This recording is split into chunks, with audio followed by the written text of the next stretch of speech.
what just general impressions of this one? Obviously, pretty much issues across the board for you tonight. Yeah, just you know, the approaches. You know, our opponents' approaches were better. They played sounder defense, just all the way around. You know, I thought our pitchers just couldn't put away. The approaches were so good they couldn't put away. I think 7 of the 9 runs were with 2 outs. They just extended innings. I was telling our team that's the type of approaches that we're working toward.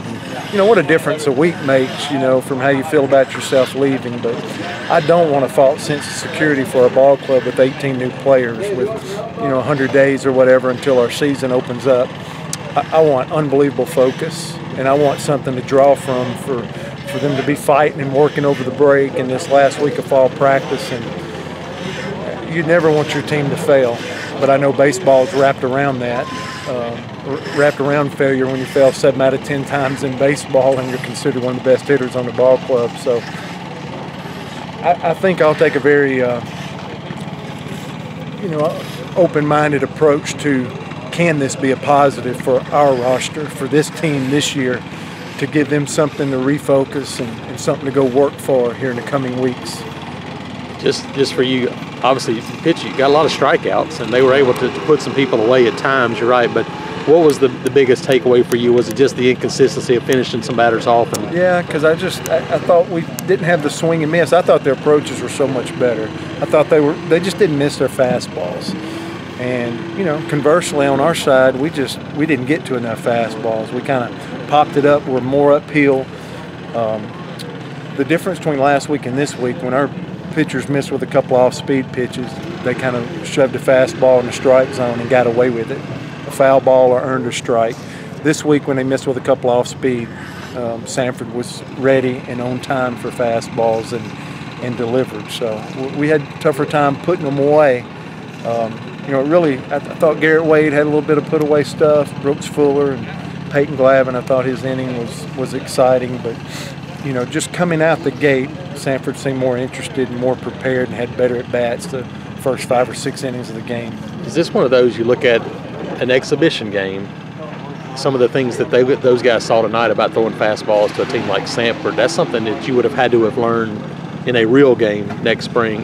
Can this be really valuable for these guys as a learning tool now? Well, that's why I have to make this a positive. I've really thought this was good because we haven't done this in a long, long time. The exhibition games gives us a better barometer of where we're at and what we need to work on. We talked about the corner defense, and that showed up today. And you want to be wrong as a coach, but I think like something's crafted from these games for us to be able to go work on, and now I think the players will have more buy-in because now they see it. So we've been telling them, and now when they experience something like this, I see it as an opportunity at this point. You know, this is a negative for us if we're months down the road and this is happening with more regularity. Right now I can kind of see it crafting and helping our words as coaches, as Coach Gross and Nunemaker and Smith are talking to these guys. They kind of have an understanding because of what unfolded in the game. But to experience this in October and to grab it and go work on it, that's why I like these games, not having to wait till February for some of these lessons to be learned. Looking back at the 3 weeks or so of fall, what progress have you made? What do you like so far about what you've accomplished? I think the experience of the freshman pitchers.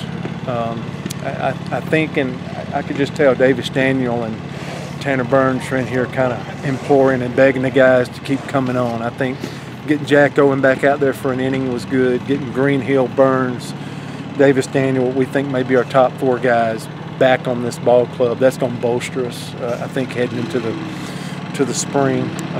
But I think these freshmen have got to take all these innings and they'll be better for it. I still believe our pitching depth has continued to grow since we've gotten here. The synergy within our lineup, there's so many new pieces. You know, Will Holland anchors that infield, but Matt Scheffler and Everett Lau and, you know, a lot of these new people, we've got to find our pieces on where people should hit in the lineup. Judd Ward's trying to take a bigger role now.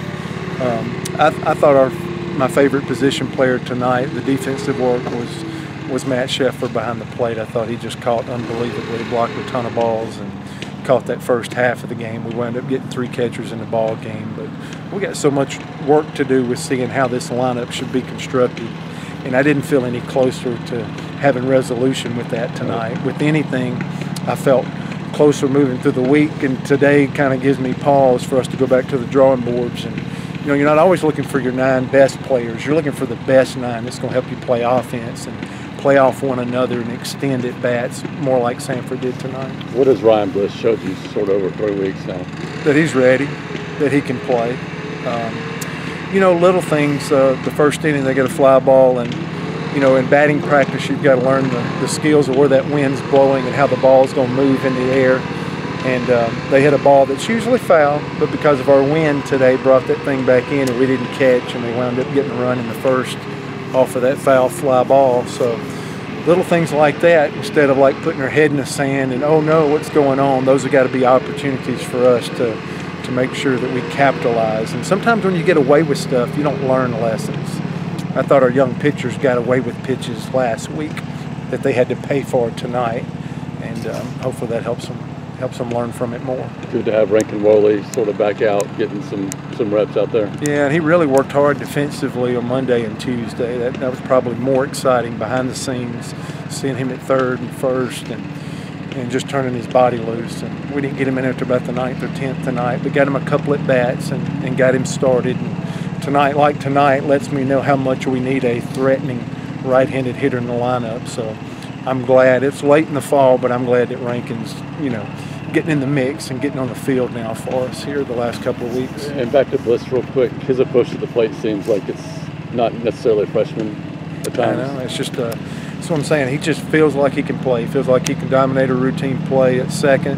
He had a backside approach. He wound up getting the 3rd RBI when we hadn't scored in a bunch of innings, and it was a base hit up the middle. So I think his middle to opposite approach is kind of his best swing, and he's just continued with consistency to get his best swing off all fall.